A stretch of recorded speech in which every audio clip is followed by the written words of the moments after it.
Sunday the 29th of August, 1971. Since the year's turn, Britain had seen 8 months of chaos. With postal workers on strike, Rolls-Royce in bankruptcy, Northern Ireland a political powder keg, elected racist Enoch Powell still banging on about the rivers of blood, unemployment at its highest level since the end of the Second World War. And yet the most talked about news story was bad boy show jumper Harvey Smith being stripped of his medal for flicking a V sign at the judges. The country was full of strikes, riots and protests, as the rich got richer and the poor got poorer.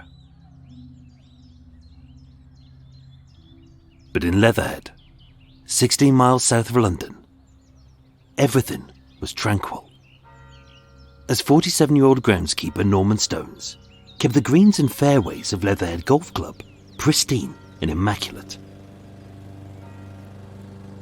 With 15 years under his belt, Norman kept to a strict routine. He'd state, "As the greenkeeper's hut is close to the 10th hole bunker, I finished up my weekend duties, arrived at the bunker at 7:40 a.m. I raked it over, and I finished off the 10th green." Being 2 hours after dawn, the club was opening in minutes. And with the weather predicted to be 26 degrees with barely any wind, the course that day would be busy. On the front crest of the centre of the bunker, I found lying there a bone, about 18 inches long, which was covered in dirt. I recall it having a knuckle at one end and a smaller knuckle at the other. Having been stripped of meat, cartilage and skin, with the ends gnawed as a hungry beast had feasted on the juicy marrow bone inside. I guess some fox had had a good meal.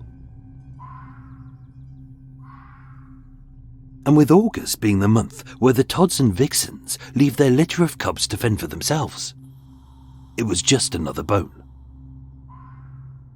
Maybe a deer, maybe a dog.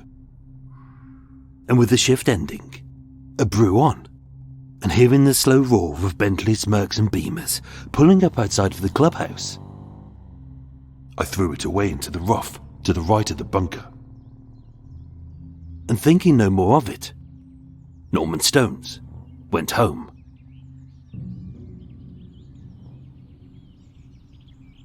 It was a good day to play golf, as was the following Monday and the Tuesday.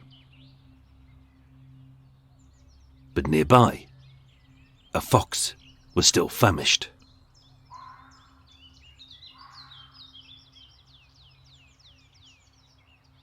Comprising 130 acres of lush greens and tamed roughs, Leatherhead Golf Course isn't the kind of place that any pleb could just wander into by mistake.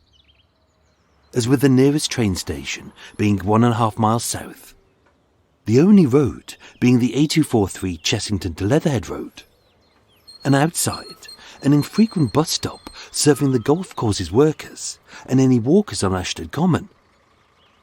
The average 18-hole game is unlikely to be disturbed by a family picnic, a rogue football landing on the fairway, or a dog taking a dump on a tee. Surrounded by no flats, no shops and no car parks, the only houses are a smattering of millionaires' mansions on the exclusive Packisham estate, and being encircled by a thick, dense woodland of tightly packed trees and rough, spiky shrubs. The course itself is not only private and secluded, but often impenetrable.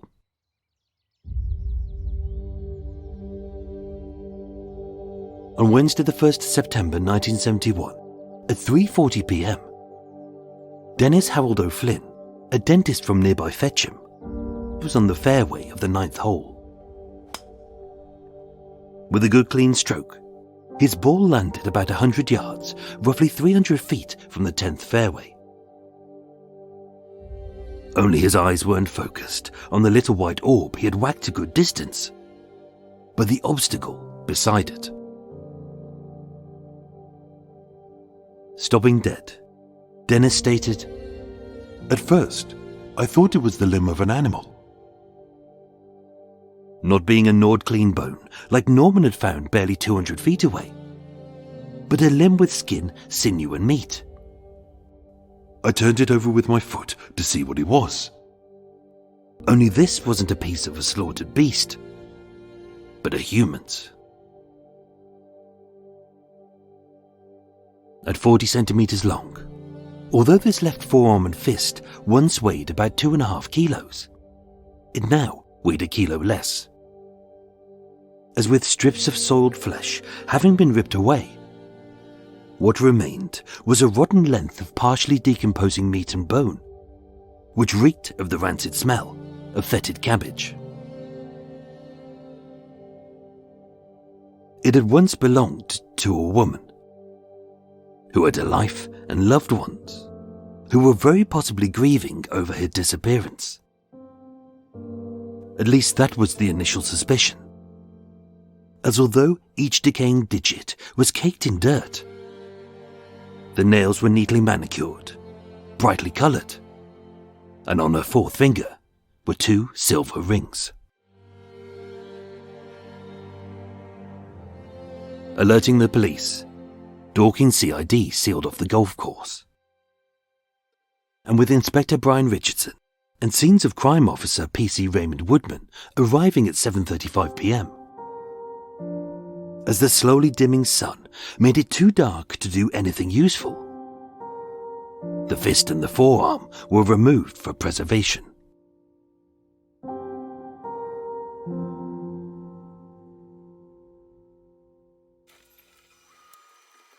That night, a memo was faxed to all the UK police forces, stating, Part of a white female was discovered at Leatherhead. At present, the identity is unknown, and it is requested that statements be obtained from parents or guardians of all white female missing persons over the age of 15 years, including full descriptions and any particulars of jewellery worn. The details were vague, but that was all that they had. At that point, no one was saying it was a murder, as with it possibly being a prank by a medical student, a misplaced biohazard bag from a hospital, or an issue with a freshly dug grave. They could do nothing till the morning.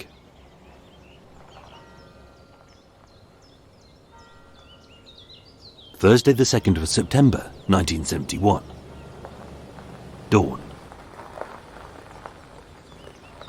Headed up by Detective Chief Inspector Philip Doyle of Dorking and Leatherhead CID. Given the likelihood that there could be more body parts or pieces strewn across the area, a search team of police officers, sniffer dogs and volunteers was established. As although the golf course itself was 130 acres, the wider area of dense woodland and impenetrable scrubland on Ashton Common was 3 times larger, the equivalent of 330 football pitches, only thick with nettles, boggy ditches and fallen trees. At the same time, in the mortuary at Epsom Hospital, Dr. Peter Puller, the Home Office pathologist, examined the deceased's left forearm and fist, as found the day before. With no birthmarks, no scars and no tattoos, there was no way to identify her. With no signs of any diseases or marks of self-defense, how she died was impossible to tell. And with the limb still in a state of decomposition, but having only recently been extricated from a grave, they didn't know how she died or when she was buried. With very little skin slippage, the fingerprints were legible. But being in an era before the police database was computerized, it would take a monumental task to link this fingerprint, if they even had her in their files, to a missing woman of unknown age, height, weight or origin, who had died somewhere in Britain, Europe or even further abroad, at any time between the last few weeks, months, or even years. Without further information, the best piece of evidence they had was her rings. That day, most local and regional newspapers published the following details. 2 rings are the vital clues that may identify the woman whose hand and forearm were found last night on the 10th hole of Leatherhead Golf Course. Ring 1 is of plain silver-like white metal, and on the inside is inscribed 835. Ring number 2 is also of plain white metal, with a circular concave amber stone set into tiny diamantes. It was a long shot, as with several women having recently gone missing in this area alone, any hint at who this woman might have been was a step closer to giving her grieving family peace, and this woman a proper burial. But as Detective Chief Inspector Doyle would bluntly state, the rings are very important for identification, but at the moment, I'm more interested in finding the rest of the body. It may sound callous, but with the remaining parts potentially exposed to the elements, it was a race against time before any evidence was destroyed forever.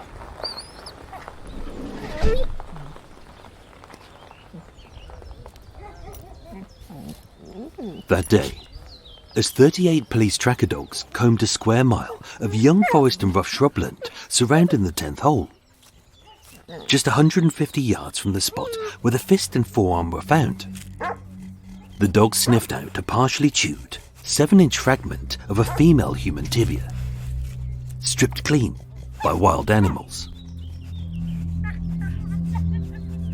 Later that day, groundskeeper Norman Stones directed the police to a spot, stating, I forgot it until the morning I read about the arm being found on the 10th fairway. Assuring the detectives, I'd been there on Saturday and the bone, determined to be a female's right femur, wasn't there at 7:40 a.m. So far, all they had was pieces, a left forearm and fist, and 2 bones of a right leg. Then at 5 p.m, across the Leatherhead Chessington Road, in a patch of dense trees in Ashton Wood, barely 20 yards from the bus stop, Scenes of Crime Officer P.C. Woodman found a very shallow grave. Having been unearthed by the feverish claws of ravenous foxes, lured to the spot by the scent of decay, lay a grip holdall with a zip. Having already feasted on the right leg, and possibly dropped the left forearm having been spooked, in the bag lay a right arm in 2 sections, the remaining parts of a right leg, and a left leg from the hip to the foot dissected into 2, which was still wearing a size 4 blue carpet slipper.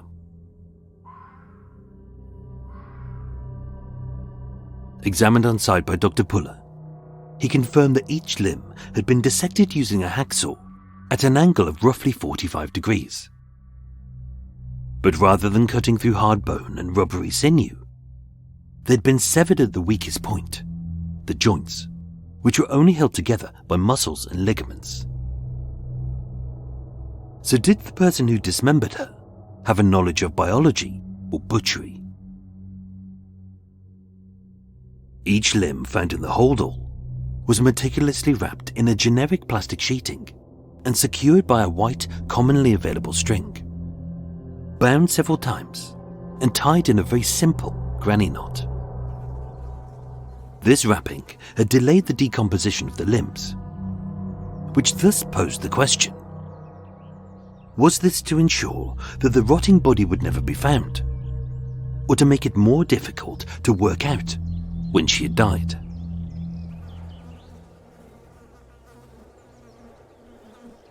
None of the limbs showed any signs of dislocation or breaks, and although all of the fingernails were clean and unbroken, The delicate bones of her fractured hand showed subtle signs of defensive wounds.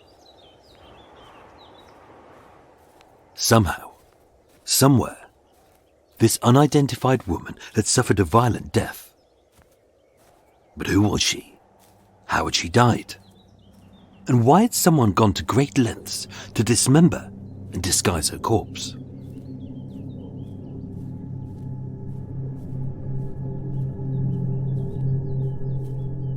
Monday the 6th of September 1971, 4 days later. At 10:50 a.m, a second grave was found. As part of the volunteer search team, Edward Henry Churcher was a 71-year-old homeless man who had spent 30 years sleeping rough in Leatherhead. Described as a recluse with a great knowledge of Ashton Woods, he told the police, "I noticed a gap in the path.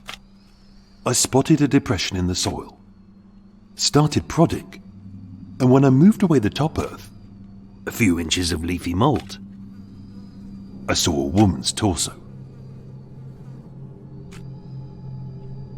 Amidst the dense woodland, and just 15 yards from the first grave, at just 36 inches wide by 30 inches long and 16 inches deep, this grave was shallower than the first, as whoever had dug it had struggled to dig through the fibrous roots of a young tree, and yet still she was buried there.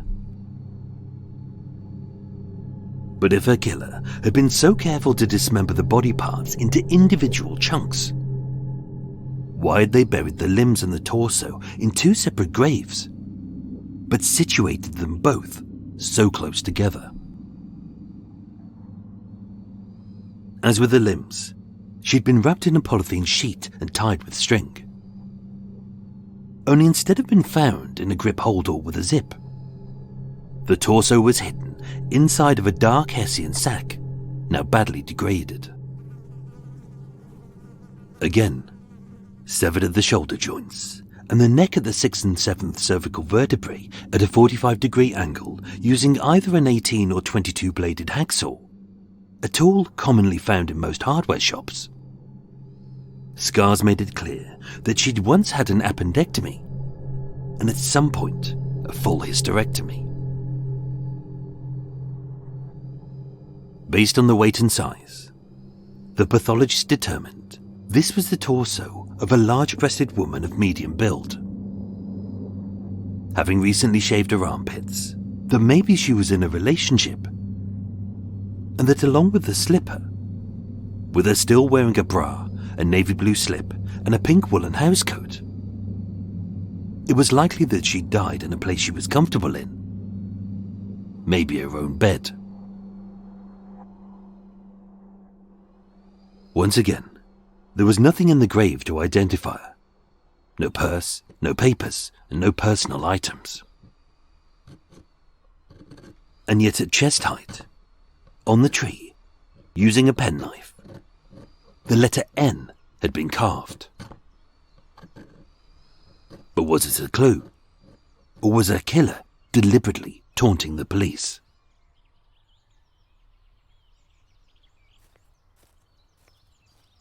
Monday the 6th of September 1971. That same day, at 3:40 p.m, a third grave was found. Using the same technique that homeless recluse Edward Churcher had used to find the second grave, just 15 yards further into the dense woodland, and under a few inches of decaying moss and leaves, PC Robert Duck unearthed a package. Inside the remains of a rotten cardboard box, it hadn't been wrapped in plastic and bound with string, but swathed in a copy of the Evening Standard, was a head.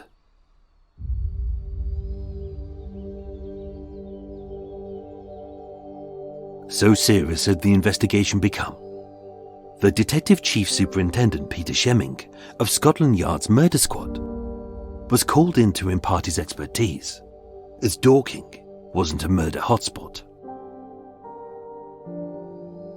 With the head severed at the 6th and 7th vertebrae, using a small bladed hacksaw at a 45-degree angle which matched the wounds of the torso. This was very clearly from the same woman. But along with the newspaper, with the skull not wrapped in an airtight plastic, but the very permeable material of a fawn woolen cardigan and an orange cotton tea towel. The head was mummified and unrecognizable. But was this deliberate? As with her skin having putrefied into a waxy sheen, and her eyes having been eaten by maggots, most of her features had rotted away. So all they could tell was that she was a white female, likely in her 40s, with several fillings, neck-length brown hair with strands of grey, and with a semicircular depressed fracture at the back of her skull. She had been brutally bludgeoned to death.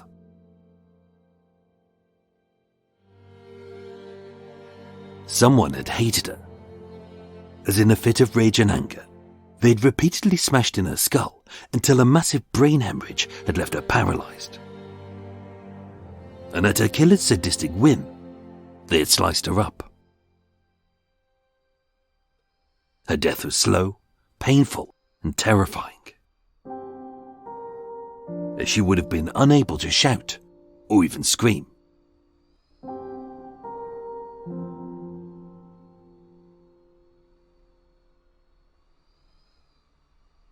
Based on her savage wounds and exacting disposal, DCS Shemming described her killer as a monster. And yet, inside of each grave, this monster had laid a bunch of red roses.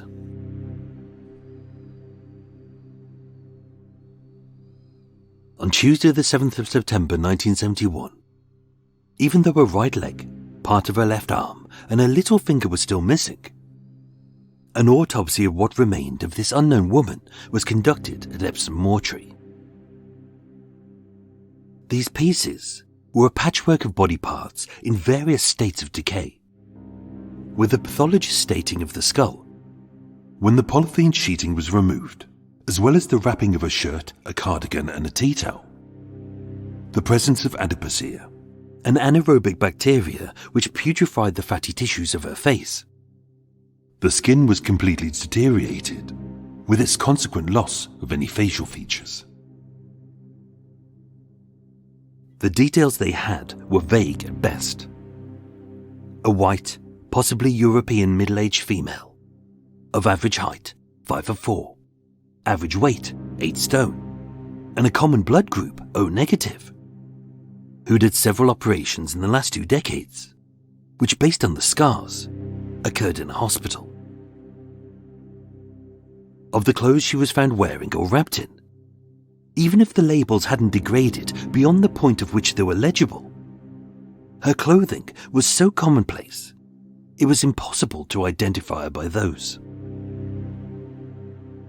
Miraculously, her killer's scrupulous sealing of the torso and limbs in plastic had a preservative effect which retained the flesh in an excellent condition, as there were no advanced signs of decomposition. Therefore, unusually, for a body which had been buried for so long, the pathologist was able to take blood, hair and liver samples, vaginal and anal swabs, as well as determining that, based on the contents of her stomach, that the last meal she ate was eggs. But even these new clues only led to dead ends, as there were no additional signs of any assault or injury. She hadn't been drugged or poisoned, and with no semen or sexual violence, she hadn't been raped. Blood was found under her fingernails, and although determined to be human, there was too little to group. Based on the mummification of the head, she'd been buried for at least 2 years. And although the Hessian sack in which the torso was found in contained traces of coal dust, iron ore and red oxide, similar sacks were later found nearby, which the killer may have used to throw detectives off the scent.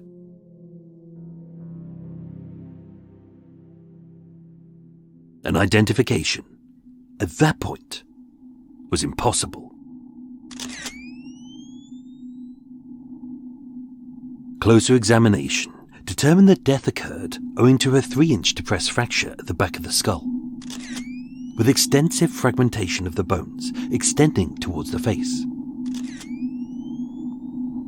To cause the injuries, it would have been necessary to deliver multiple blows, at least 3 and probably more, using a flat blunt object of indeterminate origin. And consistent with the bedclothes she was found in, they were probably sustained while the deceased was lying down.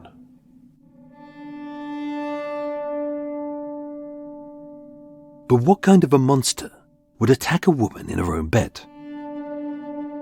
Only to slice her up, remove her ID but not her jewellery, destroy her eyes but not her teeth, neatly package her limbs but not her head, and then bury her severed body parts in 3 separate but shallow graves within yards of each other with a bunch of red roses, and then cut what may have been the first initial of her name into a tree. The detectives suspected they were dealing with someone who was clever, patient, and methodical. A devious and cunning killer whose severe lack of empathy made him capable of committing such an abhorrent act, only to taunt the officers by seeming to leave clues, yet deliberately destroying others. But who was this monster?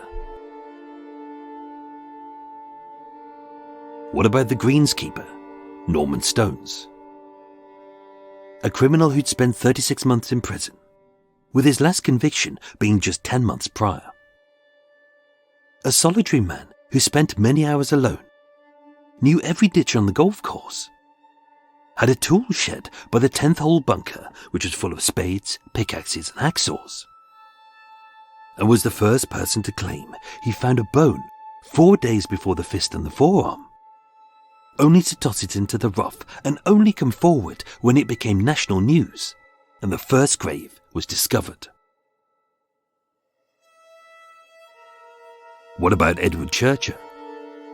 The elderly homeless recluse whose remarkable knowledge of Ashton Woods helped the police find the second grave.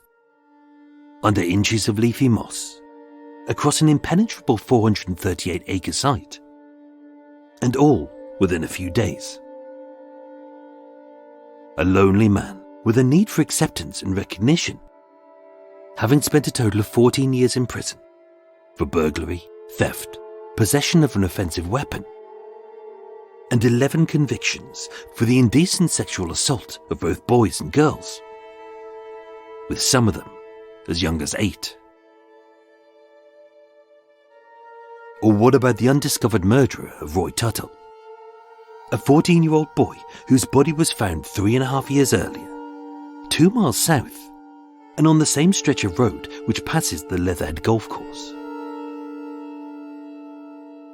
Was this a coincidence? Or was a serial killer in their midst?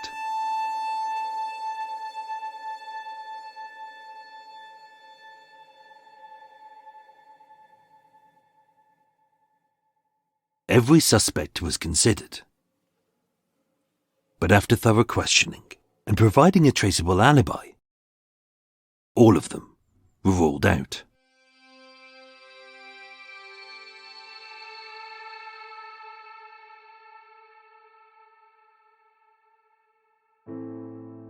The detectives were left with a seemingly unsolvable mystery.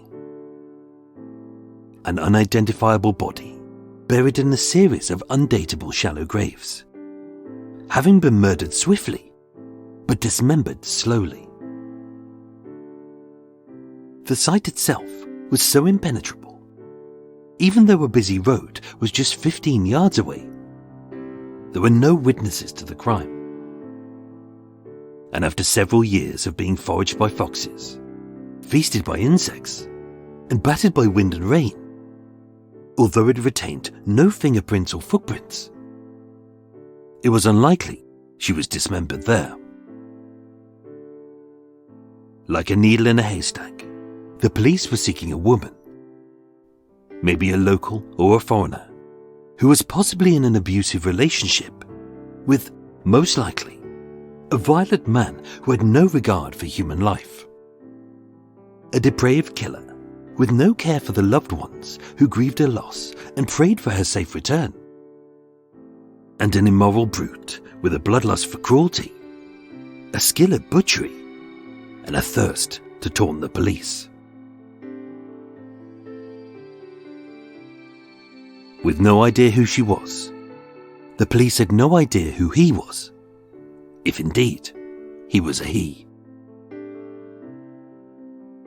Dubbed a monster by DCS Shemming. Given the lack of evidence at the scene linking the killer or the prey, as the only reason the graves were found was because a fox got hungry. All they were certain of was that in everything this killer did, he was always calm, controlled, and meticulous.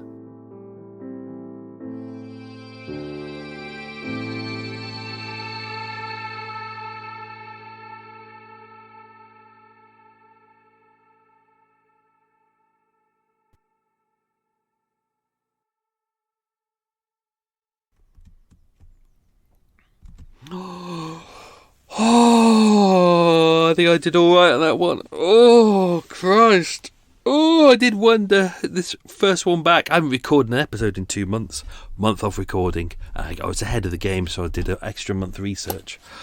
Oh, did wonder whether I'd struggle through that. I did all right. That wasn't terrible. That will be okay to edit. Can take your little hat off. Welcome to Extra Mile, everyone. It's been a while, hasn't it? I didn't know whether I prepped to get ready for this. What is it? It's probably 11:30. It's 11:20. Yeah, so I'm ahead of the game, which is always good. But as I sat down, because there's a golf course not too far away from where I'm recording, and I could hear the groundskeeper doing all of his clearing up. That's not why I'm blaming the groundskeeper on this one.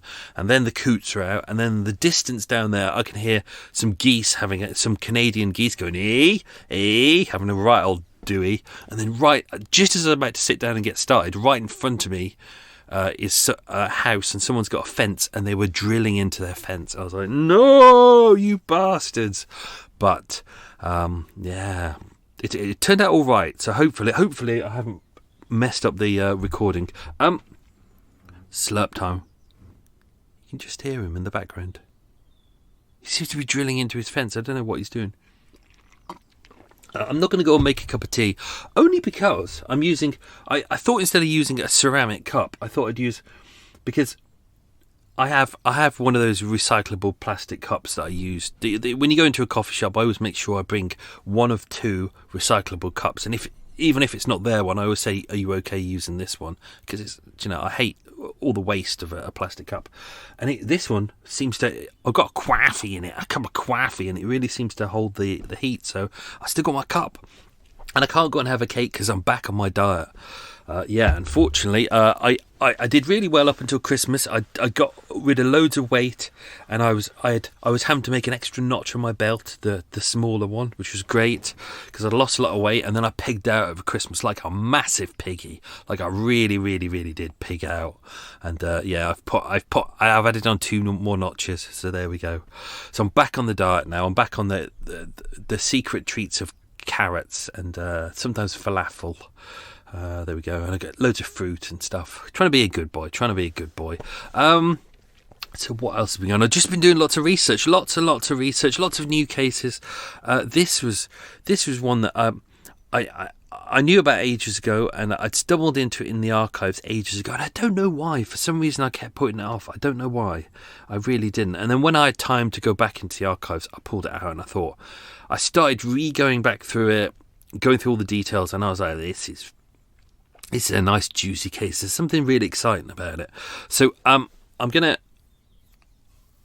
going to try and be really careful about this bit on Extra Mile because I don't want to give away too much because it's a 4-parter. I haven't written parts 2, 3 and 4. I'm doing it that way this time. I'm doing one, and then because sometimes you edit bits out. Quite often I edit bits out, and then I think to myself, oh shit, how am I going to get those bits back in? Whereas if I edit bits out of here of what I've just recorded, because obviously by this point I haven't edited it yet, by the time I start writing episode 2 in a couple of days' time, I'll know what I've edited out, so I can put them back in. Sometimes that's the joy of doing this, so editing it that way. Whereas if you write it all together and then you edit it together, you've got to start jumping in and out of edits, and it's a real pain in the arse. Right. Oh, thank you to new Patreon supporters. So thank you for your patience on this one, because obviously I didn't do any episodes in December. I did a Christmas one, so a New Year's one, so I was able to put some thank yous in there, but I haven't done any in January. So thank you to Scott Morecambe, Michael Sutherland, and Molly Miller. So thank you, Scott, Michael, and Molly. Also, thank you to Amanda Sims, Natalie Maxwell, and Lucy Barr for your very kind donations, which came in via the Murder Mile. The Murder Mile website, I've got a little link that says donate, and people can do that. I've forgotten to check. Acast put a little thing underneath that says support this show. It's in the show notes, and you can do that. And I keep forgetting because they don't send you an email to say, hey, you've got a donation, which they should do. They just, I think, because they don't care. They're just like, oh, give us our cut, because they get a cut of that. So I keep forgetting to check. So I'm going to check that. What else is going on? Oh, I'm doing a new thing on Patreon now. So every Thursday, so when this episode goes out, that evening, if you're a Patreon supporter, it doesn't matter what tier you're on. If you're a Patreon supporter, I'll be treating you to something little. So it's a little episode that goes out. And what I will do each week is I'll find a document that no one's heard before. I mean, as with all these cases, they're all kind of cases that you won't have heard of before. You won't know the full details. So same with me as well. That's why I love picking these cases that no one's heard of. And then because I've got access to all this stuff that no one else has, what I do for patrons is I'll just read it. So it might be the autopsy report, it might be a witness statement, it might be, it would be things that add to your enjoyment of the episode. So that's for all patrons. So if you're a patron subscriber, it's only, I think it's $3, which is like £2 a month, and you get loads of goodies. But the higher up the tier you go, the more goodies you get. So there's lots of goodies. Let's do some quiz questions, and then we'll dive into some extra stuff shortly. I'm going to have a little swig of cup of coffee. Oh, yummy. That's tepid. Yummy. Yeah. Tepid coffee, decaf coffee with oat milk, 1 sugar, and it's tepid. Does life get any better? So let's do some quiz questions. It's 10 in total. We'll do the answers at the end. So here we go. Question number 1. What hole on the golf course was the first bone found? Question number 2. What is the name of a male? Come on, Michael. What is the name of a male and female fox? So I mentioned that very early in the episode. What is the name of a male and female fox? Question number 3. What job did the golfer who found the forearm and fist do? I'm terrible at writing these questions. Question number 4. What was on the 4th finger of the victim's left hand? Question number 5. How big was the golf course in acres? Question number 6. In which hospital was the mortuary in? Question number 7, how many police tracker dogs were used? Question number 8, who found the first grave? Question number 9, what size was the blue carpet slipper? And question number 10, what angle was each limb dissected at? So there you go, lots of questions there. With this episode, the more I started going through the files, the more I started realising that there's so much to tell. And normally we'd do an episode where I dive into who the victim is right at the start. But the crime scene itself was so fascinating that actually I was going to do it as a 3-parter, but I realised that there was so much information there for part 1 that was fascinating that in order to make it a 3-parter, I'd have to really rush through stuff. So I really thought this is one of those episodes where before we find out about the victim, before we find out about the killer, just having a look at the crime scene is fascinating, because there's so much there. There's so much to take on board, and it really, I try not to give away too much. It really gives you an interesting insight into the victim and the killer for later on. So there's a lot in there that is packed in that we'll come to later on, and don't worry, this will be fully concluded. This isn't going to be one of those ones where I go, oh, we don't know who he is. We know who the killer is, we know who the victim is, so don't worry about that. That's solved. You can sit back and relax. But it's a fascinating case, and the more I started going through the research for this, the more I was like, this is something that I've never seen before, and it's one of these cases that barely got any coverage. So there we go. Leatherhead golf course. Interesting time of year for the golf course, especially, so it's August time, given the fact that it's covered in very much wooded areas. There's a lot of foxes around there. You tend to get a lot of foxes. So for the research for this, I had to do a lot of research on foxes. So mating season is in January. By July, the parents begin to provide less food for their children, the cubs, to encourage them to go fending for themselves. So by August, the cubs begin to forage and become less dependent on their parents. So they're sniffing out things. They're learning to kind of smell different foods, decaying meat. They're always on the lookout for meat and things that they can eat. And this is kind of key, because we needed to know about them digging up the graves. As we've seen, these graves are not deep. Their bodies are normally buried around 18 inches deep, which is, what's that, about 1.5 feet? Not much. That was the maximum they were normally buried before you would start seeing body parts. So for a fox, not really a problem to start digging that up. They've got good digging paws. They've got good nails, good claws. They've got incredible noses. So even though the bodies were buried underneath, it's interesting that when you look at it with the head wasn't wrapped properly and decayed first, and therefore it was quite mummified. And you could say, well, why didn't the foxes find that? But if you think about it, there's not really a lot of meat around a head. It tends to be a lot of water, which would have drained out, and it did mummify very quickly. Whereas because the legs and the limbs and the torso, I think it was the legs they're going for, because they're quite meaty.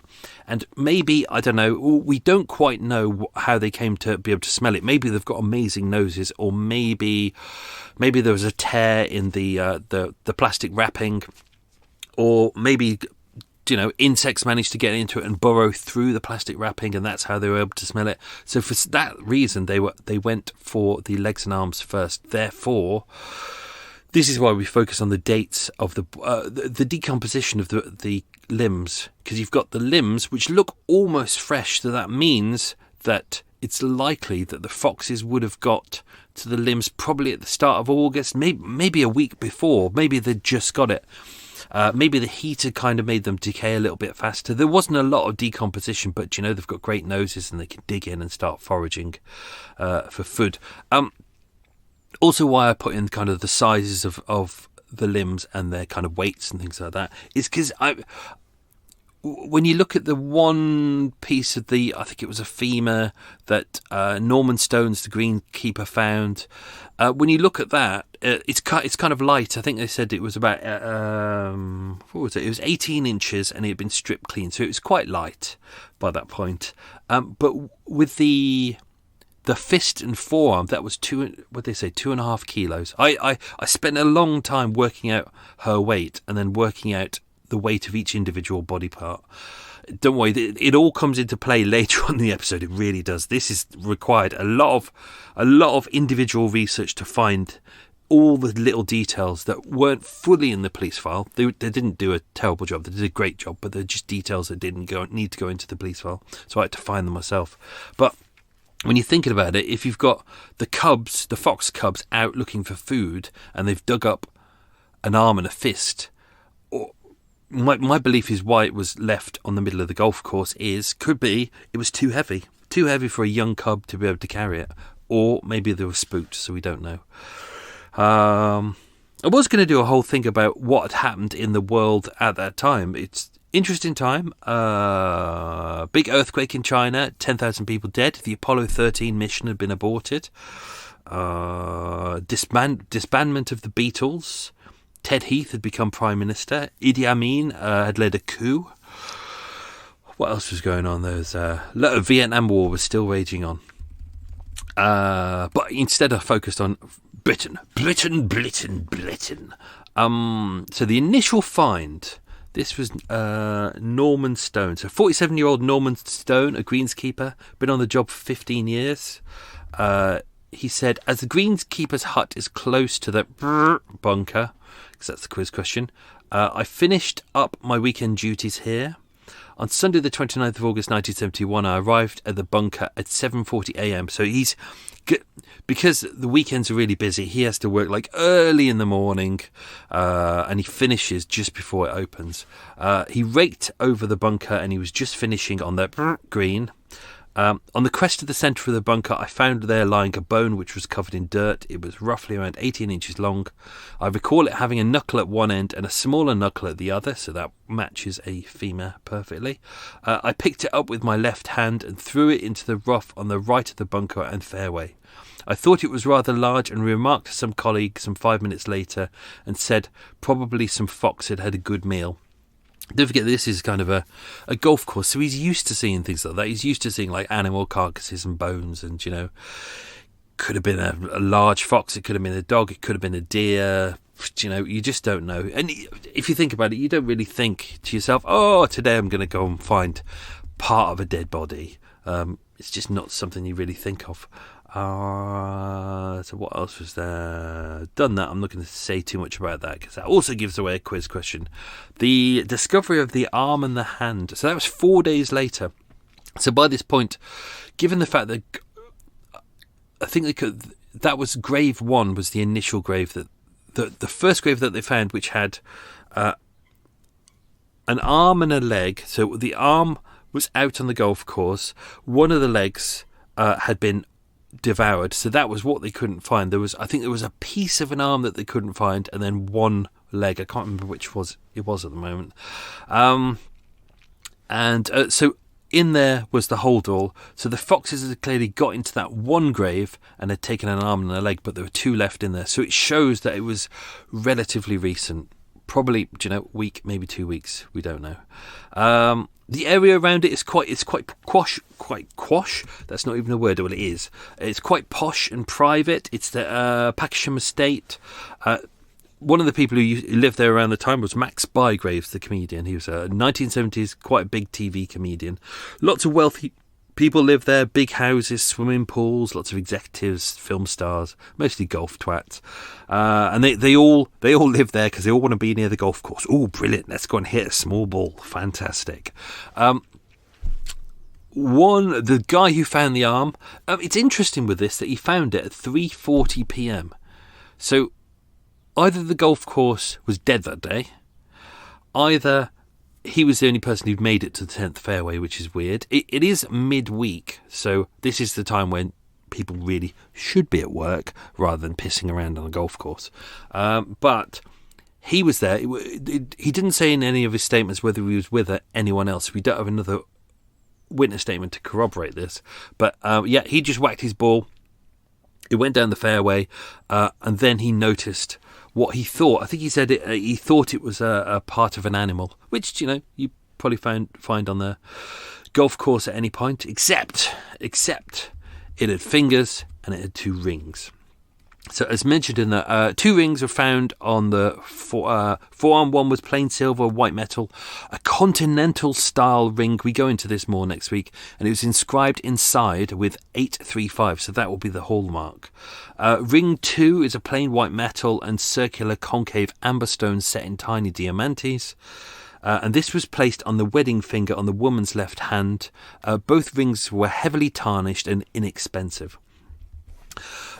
Which obviously everything with this makes it really difficult, isn't it? Because she's got no identification at all. She's got nothing that really identifies her. She doesn't have tattoos. She has some scars, but who doesn't? As mentioned, all of the scars were for operations which were done in a hospital. So I mean, if you think about it, she's a woman potentially in her 40s, potentially from this country, but maybe not. She's had appendicitis, so an appendectomy and a hysterectomy. It doesn't really narrow it down, really. Don't forget, we don't know what colour her eyes are because her eyes don't exist anymore. We know that she has brown hair, but it's kind of greying, so she obviously dyes her hair. She shaves her armpits. That really doesn't narrow it down. She's got fingernail polish. That doesn't narrow it down. She's manicured. That doesn't narrow it down. The clothing that she's wearing, her bedclothes, are quite ordinary, do you know? I mean, who really wears posh, well, except Eva, obviously. I mean, sometimes she wears nothing. Well, she makes me wear nothing as I sit at the end of her bed, curled up like a little puppy, making sounds. But that's just my life.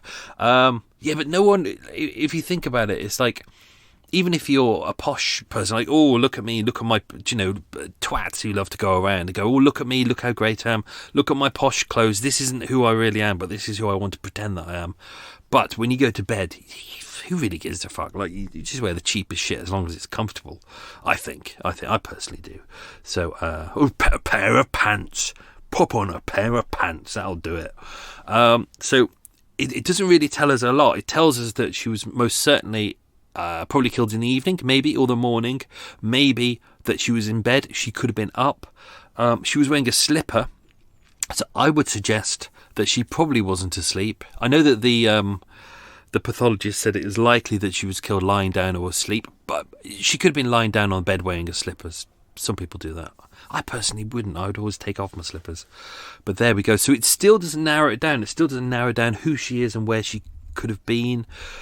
Of course, this could have been a prank, as mentioned in the episode. Could be a medical student fucking around. We had that with the episode that I did, Pieces, with the body parts that were found in West London at the train station and on in the canal.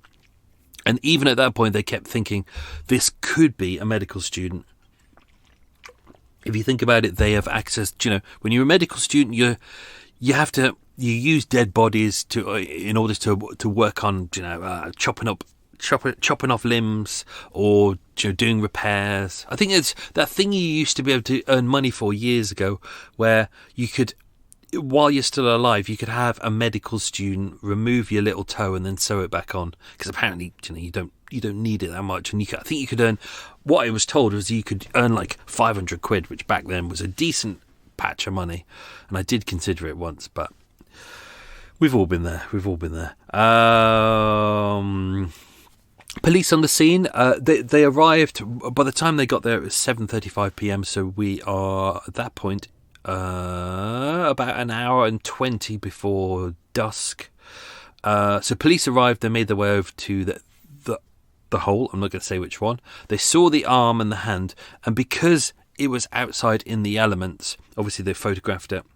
And the first thing they did was bag it and preserve it, because they knew that it was going to start decaying really fast. It was the same with the head and the torso, especially the head. The head had already started to mummify, and they knew because they'd dug up the grave. As soon as you dig up the grave, you introduce air into the element, and there you got the. I've already mentioned it in here. The corpse wax, which is basically that. You got the little microbes, and they start eating into the fat, into your skin, and then that produces what they call corpse wax. And therefore, when you see a dead body, they look almost wax-like. That is kind of the remnants of what they create. So the wax is stripped out, all the facial features start to disappear, and that's because of that. So they knew there would be a problem by leaving it there, so they bagged it up. They took it over to the mortuary where they could put it in the freezer and kind of, a fridge, kind of keep it cool, and therefore that would give them time to kind of examine it, which is kind of a blessing with the torso. The torso was kind of fascinating. This is what really threw them off at the start, was the fact that the limbs were so well preserved, so they initially did think this is a relatively new case. On the original police report that went out, they thought that she died within the last 2 years, and in fact, they initially thought that her age was probably early 20s. So they started doing reports for people in their early 20s. But the more body parts they started finding, the more they realised that they'd be wrong. So especially when they found out, you know, that she'd had a hysterectomy, that she'd had appendicitis, that her hair had started to grey. Obviously, because there were no features on the face, they couldn't see wrinkles or anything like that. But they were able to determine that, you know, she was older than they thought, and they kind of narrowed it down to kind of late 40s-ish, 40s, late 40s, which is not far off. What else have we got? Search teams done a vast area. I won't give away the clue on here, but as mentioned in here, the area they had to cover was 330 golf courses, 330 football pitches worth. And if you consider, even if you have a look, if you can go on Google Maps now, because the course hasn't changed, and if you type in Leatherhead Golf Course, and then you've got the A243 just outside, which is the Leatherhead Chessington Road, and actually the entrance is right next to where, if you're looking north and to the left is Leatherhead Golf Course, or the entrance to Leatherhead Golf Course, and you look to the right, the dense woodland there is where the graves were. So about 15 to 20 yards in, heading that way. So not too far away from the road, which is kind of a bit baffling. But even when you look at that, the trees aren't too far off how they were back in the 70s. So it's incredibly dense woodland. It's not like a tree and then there's like 20 feet and then another one. This is kind of an area where there's trees like every 2 feet. So it's really hard to get through. There's a lot of scrubland. It's one of those places where you kind of find deers running around because they know they're going to be safe in there because no one can kind of chase them in there. But for the killer, potentially a good place to kind of bury bodies, except you've got a lot of new trees there, a lot of long branches underneath, which is what he found. He found, or was it he, or was it she? They found that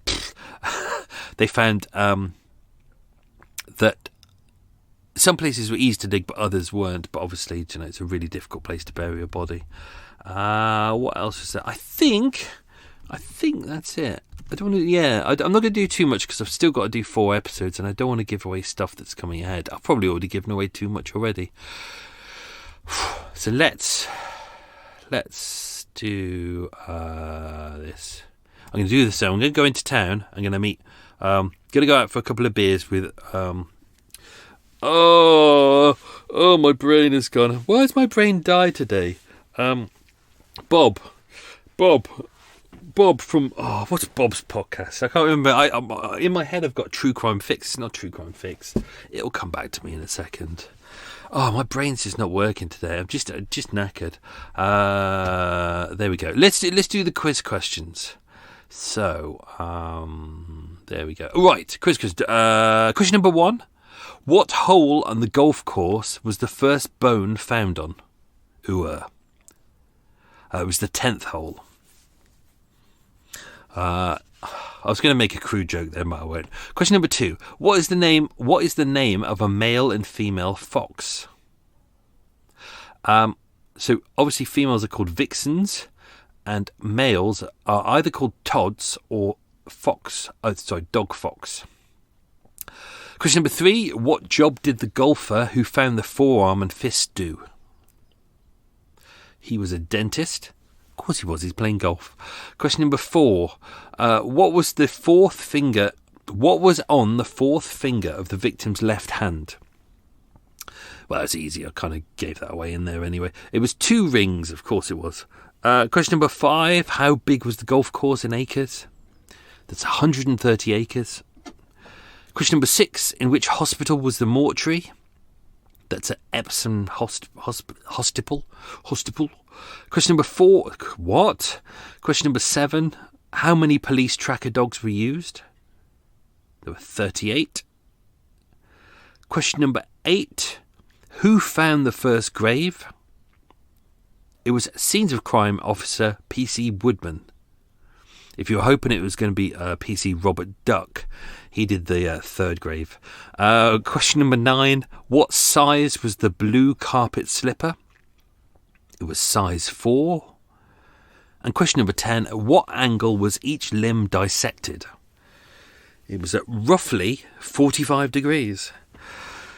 So there you go, folks. Hope you enjoyed that. That was I thought I'd do an episode that's a bit of a thinker, a bit of a puzzle, so we can look at this, how the police looked at it, and then go, ooh, what is going on? It's an interesting one, isn't it? So next week, we will dive into more about the victim. So we'll dive into her life and what may have happened. So I hope you enjoyed that. That was Meticulous Part 1 of 4. I'll be back next week. And don't forget, subscribe to Patreon. Lots of goodies there. Oh, joy. But before that, maybe I might have a falafel today. I might have some falafel. That's how exciting my life is. Have yourself a good week, folks. Stay safe and be good. Thank you for supporting the show. Lots of love.